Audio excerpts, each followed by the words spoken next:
We're about to have a conversation proper, and the conversation will surround Nigeria's energy sector, where we will look at just how well the sector performed in 2023 and the outlook for 2024. And I'd just like to point out that the year 2023 was indeed a very defining year for the energy sector, as we saw quite a number of market-defining transactions and events happen in the energy sector in the year 2023. So how well will, or how much of an effect will all of these events have in the year 2024 as the year has commenced? And of course, there's a lot going on around the energy sector. But joining me now to discuss further on that is Omono Okonkwo. She is an energy analyst and consultant. Thank you for joining us on the program this morning. Thank you very much, Chiamaka. It's our pleasure, and I guess it's really right I say Happy New Year at this point. We're still at the start of the year. Of course. So Happy New Year to you. Same to you. Okay, so let's take a look at the energy sector. Like I said in my introduction, it was a year of so many activities, from the oil and gas sector to the renewables energy sector to the power sector. A lot happened. So from your own lens, you are an analyst, you are a consultant, you pay close attention to that sector. From your lens, how would you say that sector performed in the year 2023 generally? Okay, in general, first of all, I'd like to look at oil and gas. Right, so in 2023, Nigeria improved on her oil production, right? Because when we started the year, it was like we were doing 1 million barrels per day, barely. And then at the end of the year, in addition to condensate production, we actually improved, right? Because the federal government focused a lot on tackling crude oil theft and also providing alternatives for those who are in the Niger Delta area, with the oil producing areas of the Niger Delta, right? Because of course we have perpetrators carrying out crude oil theft activities in the region, and they make use of young people. So the government, actually Ms. Oluverijan, she said that the government is focused on tackling crude oil theft, not just by making sure that they arrest and prosecute the perpetrators, but also providing jobs, employment opportunities for the people in the Niger Delta. So that also increased our crude oil production. But at the same time, we also faced challenges, right? We still had challenges with crude oil theft, because the more the government tackles it, the more new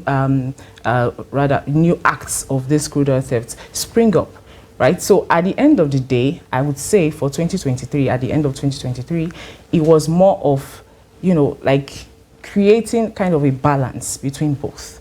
So it was on some level we recorded improvements, but on another level we also knew that we had to do more to make sure that we get to where we are going. Okay, let's look at the improvements right now in the oil and gas sector. Just as displayed there on the screen, we're seeing that there was quite a number of improvements, like you said, from the official removal of fuel subsidy that hit Nigerians, especially, even though some industry players had expected for that to happen. There was the official commissioning of the Dangote oil refinery in Lagos. There was the issuance of the first petroleum exploration license under the Petroleum Industry Act for 2021. A lot of other things played out. These are just a few of the many things that we saw play out in the oil and gas sector. So let's speak specifically about the removal of fuel subsidy and the full operationalization of the Dangote refinery. How much of an effect would that have in this coming year, talking about the outlook for 2023? I say that because there's been a lot of talks around Nigeria increasing their daily production for oil. And is that feasible? And again, in line with the budget, we saw the budget's predictions. So is that figure we're hearing feasible for the year 2024? Okay, for the 2024 budget, the benchmark for crude oil production is 1.6 million barrels per day. Right? Now, the data from NUPRC as of November, because the December data is not out yet, as of this morning. So November, we did 1.4 million barrels per day. That's inclusive of condensate production. Now, if you look at it, I think to some extent, based on what the government has done and is saying, we can actually achieve 1.6 million barrels per day. We can meet the budget benchmark. So that is very possible. That is very possible, right? But let's look also at what the Minister of State for Petroleum Resources said. That's Senator Heineken Lokbobiri. He said we can do 2 million barrels per day this year. right? But yeah, he also mentioned that the government is tackling crude oil theft and they're doing a lot of things in the background. They're engaging stakeholders, they're engaging operators. Now, at the end of the day, we still need to make sure that we are aware of the challenges, which number one is crude oil theft. Number two is lack of investments, right? A lot of our wells are old. Right? In fact, some stakeholders have actually referred to Nigeria as a legacy producer. We have newer producers on the continent.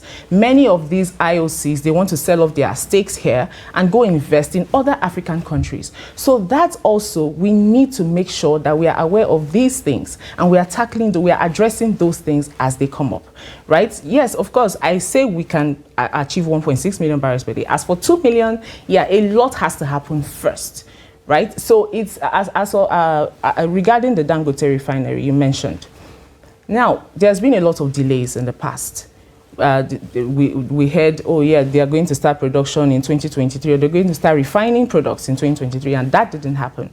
So we are anticipating that 2024 will be a better year for the Dangote refinery.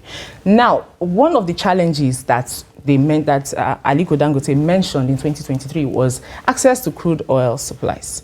Right? So in 2024, I think the NUPRC, that's the Nigerian Upstream Petroleum Regulatory Commission, they need to make sure that they are implementing that directive they've given operators to provide crude oil to refineries. Aside from Dangote refinery, we need to also provide crude oil to modular refineries that are already active. Because we had a case in 2023 where they were complaining that they didn't have access to crude oil supplies.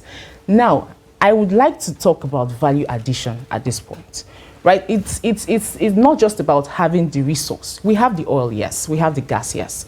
But in order for us to meet our, or rather to fund our 2024 budget, we need revenues. And oil has always been Nigeria's base for main source of revenues. Exactly. So if we want revenues from the oil sector, we need value addition. When I say value addition, I mean we need to refine locally, right? There's all that drama about the Port Harcourt refinery starting or not starting, mechanical completion or last we checked, they said it was a test run that was ongoing. Exactly. So now, 2024, Mele Kyari, the GCEO NNPCL, has said last year that by the end of this year, Nigeria will become a net exporter of petroleum products, right? So we need to get our refineries going.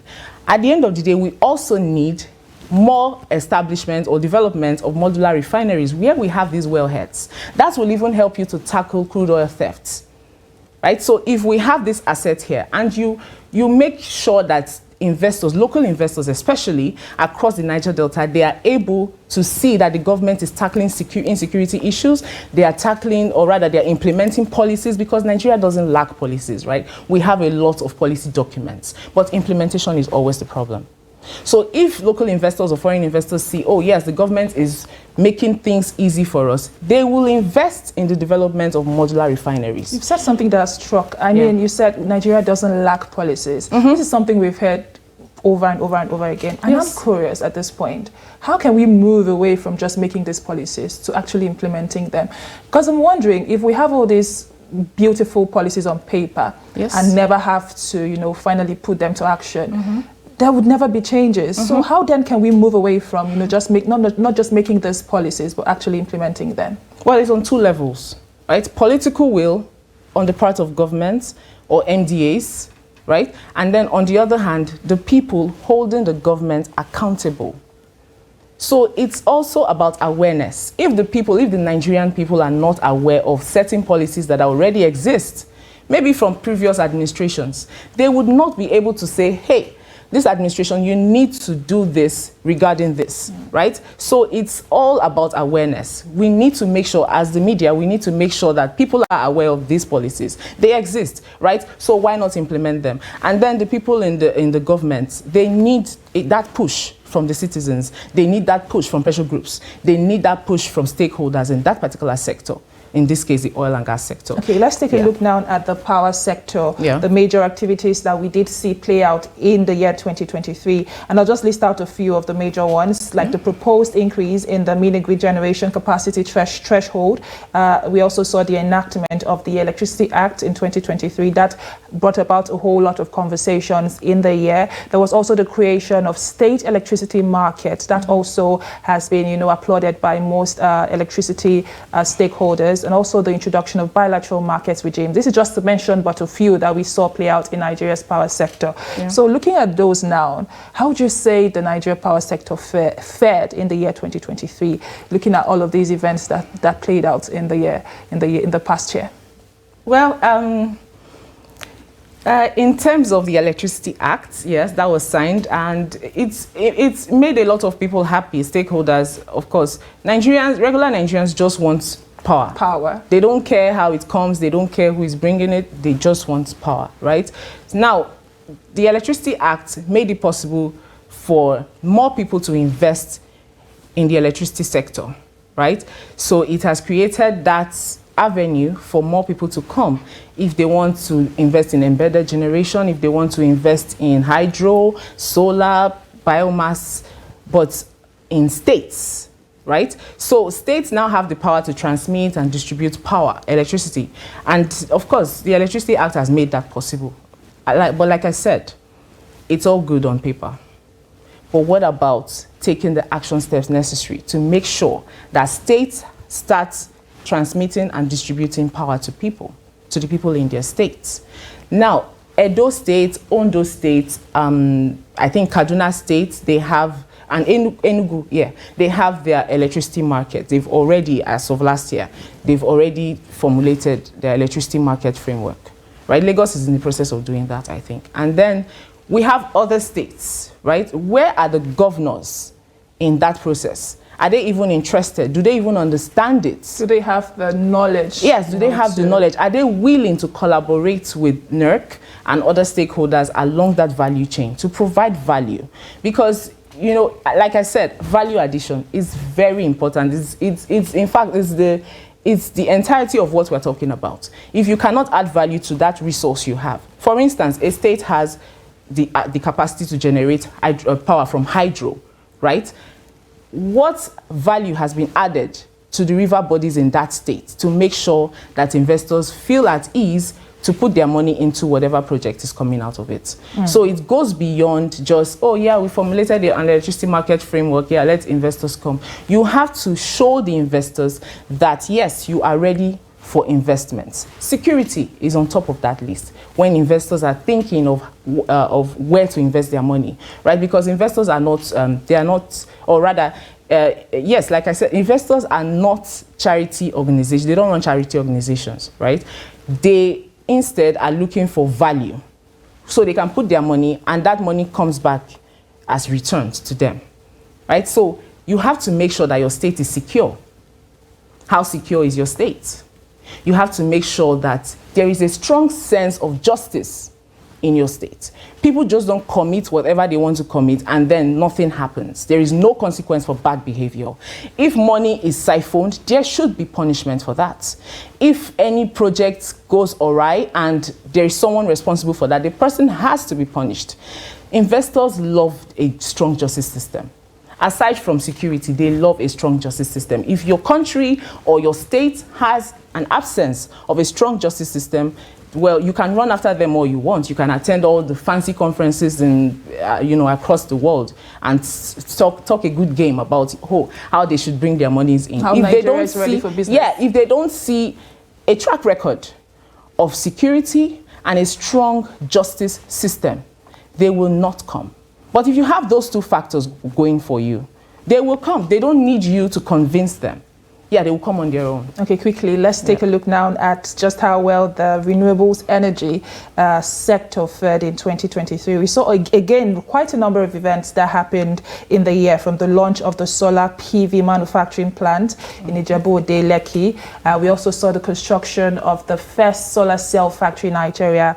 We saw, or there are talks rather around, having, I believe it was an electricity market, electricity vehicle market in Lagos. There's also the debt financing of solar energy deal in Nigeria, amongst many other things that played out in the year. So there's a lot of talks around, moving towards sustainable energy, away from fossil fuels and the likes, towards sustainable energy that would, what's the word now?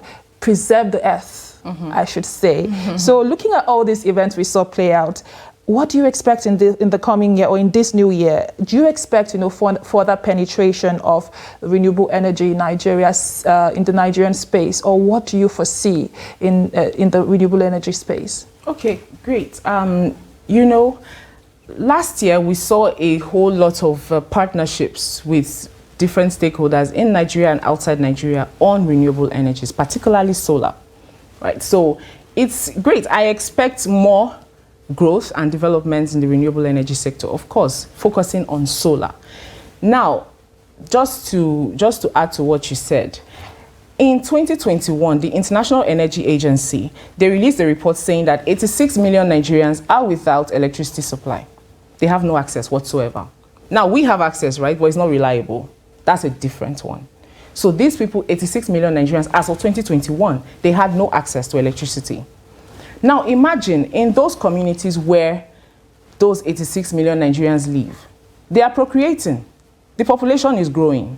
So you can imagine as of 2023, for instance, that 86 million would have increased because more people will have children in those communities. Now, the Tinubu administration has said that they are also focused on off-grid electricity access. In fact, last night, Minister for Power, Adebayo Adelabu, he released a statement saying, talking about the plans, rather, of the administration when it comes to electricity. He understands that the national grid is not able to cater to all Nigerians in Nigeria, so we need off-grid access. Now, the Rural Electrification Agency, they're doing a fantastic job. They've been doing a fantastic job with the support of the World Bank, African Development Bank, and other stakeholders and partners to provide off-grid electricity access to people in Nigeria. For that to happen more? Yes, I expect more. In fact, the World Bank just approved, I think, end of last year, they approved about $750 million DARES program. It's a clean energy program focused on solar still. Well, we look forward to that. If we even have more states that can generate wind power, why not? We need a whole lot of access. Indeed. Yeah. We hope that, just like the president said, Nigeria is ready for business. We indeed hope that more, foreign direct investment would be brought to Nigeria. More companies abroad will be willing to invest in the Nigeria's energy space. Unfortunately, our time is fast spent, and this is where we draw the curtains on today's edition of Business Daily. Insightful conversation there with energy consultant Omono Okonkwo, where she talked about the Nigeria's energy space in the year 2022 and what to expect in the year 2024. Thank you again for coming on the program this morning. Thank you very much. My name is Chiamaka Enendu. Thank you for watching, and bye for now.